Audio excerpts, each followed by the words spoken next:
I have some mukbangs, I have some vlogs, I have some cooking and some talks. I need you to like, I need you to share, I need you to subscribe, please.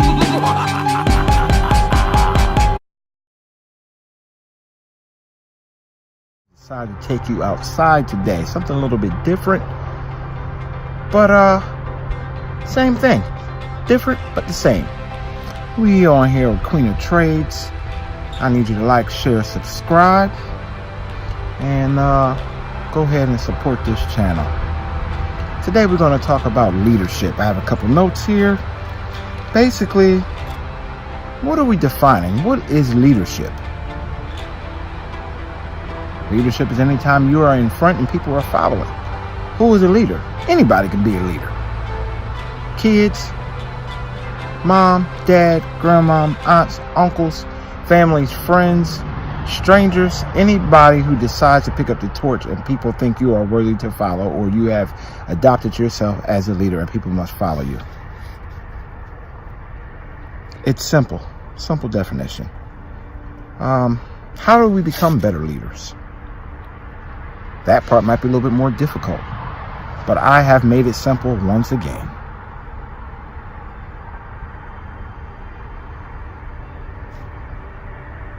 Or is it simple? Is it really simple? To me, to be a better leader means I have implemented strategies to make my weaknesses stronger. I put people around me that will help me. I'm getting the right people on this journey, on this bus, and getting the wrong people off. But hey, we'll see. We'll see. Stay tuned.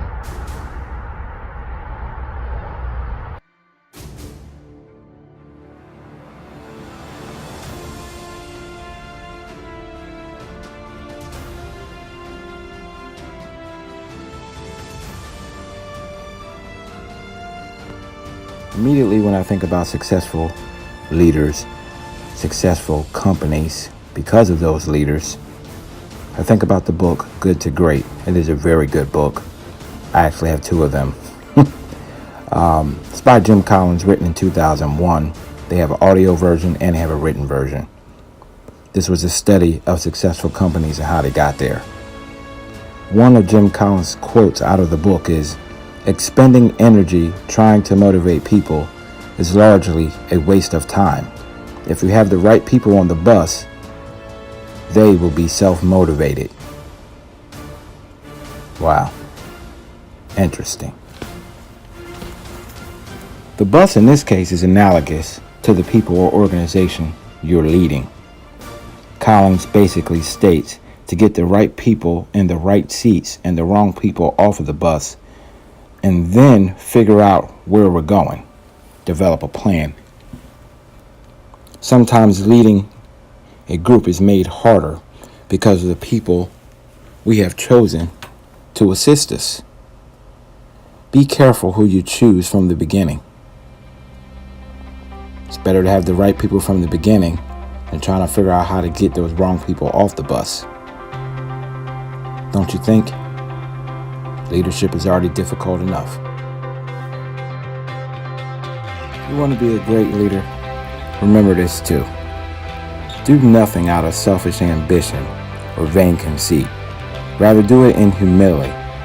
Value others above yourself. Do not look to push your own agendas or your own interests, but each of you to the interests of others. Check that out. 1 Peter 2, 3-4. Do you really want to hit it big as a leader? Be quick to hear, slow to speak, and slow to anger. Basically, listen twice as much as you speak. Everybody loves that. Your equals, your subordinates, the one above you, the mailman, the milkman, the bank man. Well, you get it.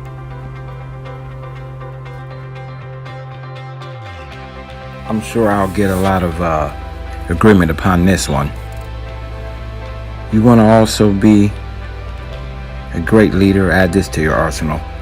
Don't be domineering over those you are in charge over, but be examples to the flock. Check that out. Basically, you ain't got to be bossy to be the boss. You don't have to be nasty to command the presence. You heard? You want happy workers? You want to be a happy leader?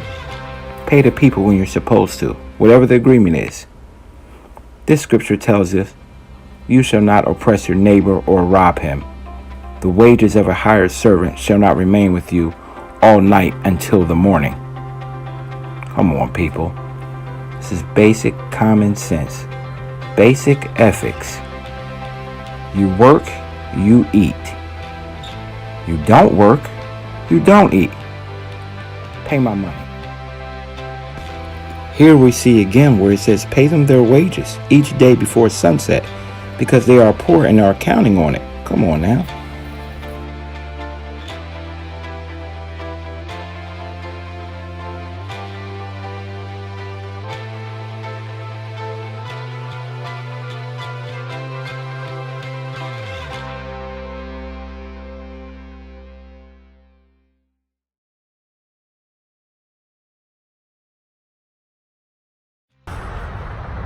What's going on, my people? A couple more things about leadership.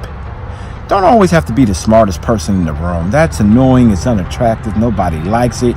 Your ego is ridiculous, and you're probably not that good of a leader if your ego is that big. Because the greater leaders I have found is the ones who shy away from taking credit. The ones who are taking the credit, you probably have done the least. But it's, oh, whoa, look at me, look at me, look at me, look at me, look at me. Leadership is not about I. It's not. The only part that has the letter I in it is at the end of the word, which is the ship. You are a part of that ship. You are in it with everybody else.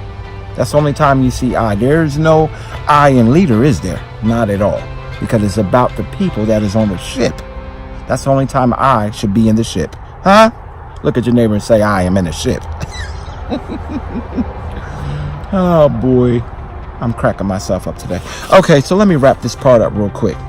If you want powerful employees, you want powerful followers, powerful kids, powerful members of any group, powerful family members that you're leading, try a method called shared leadership. This is a style of leadership where people within a team are distributed responsibilities and feel a part of what's going on. Huh? Can you hear me? Huh? All right. In conclusion, these are the 8 things you need to take from this. Get the right people on the bus. Surround yourself with people that are more savvy than you. Try the shared leadership approach. Be humble. Listen to your people. Don't dominate. Don't degrade. Don't belittle. Don't make yourself bigger than the situation that's going on. It's not about you. It's about I that's in the ship that's leading the people. Pay the people, and finally pay them people on time. Peace. Hey guys, remember, like, subscribe, share this video with everyone you know. Let them know what Queen of Trees and the MKW crew is doing over here. Till the next time, bye. I had some mukbangs. I have some vlogs. I have some cooking and some talks. I need you to like. I need you to share. I need you to subscribe, please.